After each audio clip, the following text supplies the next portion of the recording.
Hello friends, I'm sure you all have heard about cyclones, but do you know what a hurricane is? No, I am not talking about the hurricane lamp. I'm talking about the most powerful storm, hurricane. Well, come, let me tell you what a hurricane is and how it's formed.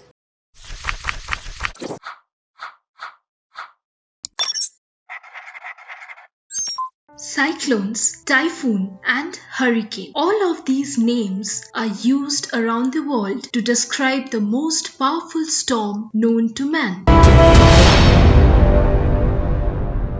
Hurricanes are unpredictable, but scientists have a thorough understanding of how hurricanes form and sustain their power. Curious to know more about hurricane? Come, let's begin. A hurricane is a huge storm that generally forms over warm ocean waters near the equator. The warm air above the ocean rises upward, thus creating an area of low pressure below. Air from the surrounding areas push in and try to fill the area with low air pressure, which now becomes warm and moist and rises too. As the moist air rises, the surrounding air again tries to fill in, and this process continues till the water in the air forms clouds. Soon, the clouds and wind spin around, fueled by the ocean's heat and water vapor. Therefore, hurricanes could also be called giant engines that uses warm and moist air as their fuel.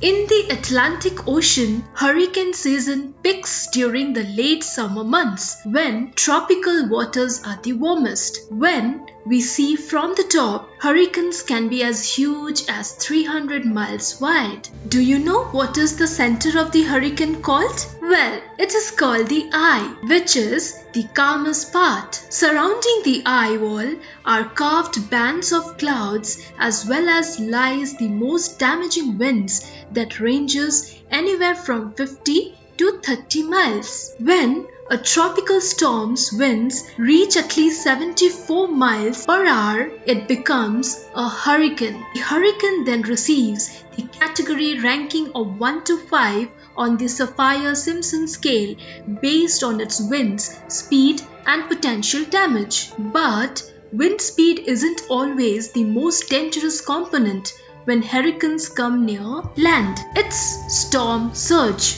Storm surge is caused when winds from an approaching hurricane push water towards the shoreline up to 20 feet above the sea level and can extend 100 miles. 90% of all hurricane deaths are the result of all storm surges. While hurricanes can cause mass devastation just like other natural disasters, they serve a higher purpose within the globe ecosystem. Hurricanes help regulate our climate by moving heat energy from the equator to the poles, keeping the Earth's temperature stable. Hurricanes are divided into 5 categories depending on the speed of their wind. Here, take a look. Category 3, 4, and 5 are the most dangerous ones. Over time, science has helped us to understand hurricanes and predict their paths, saving lives to early warning systems and helping us build better infrastructure just to protect our cities. Hey little explorers, do you know there's an interesting fact related to hurricane? A huge hurricane can release energy equivalent to 10 atomic bombs per second. Hurricanes in the Pacific Ocean are known as typhoons. So that's all for today, kids. Time to sign off. Please like, share, and subscribe to our channel. See you next time.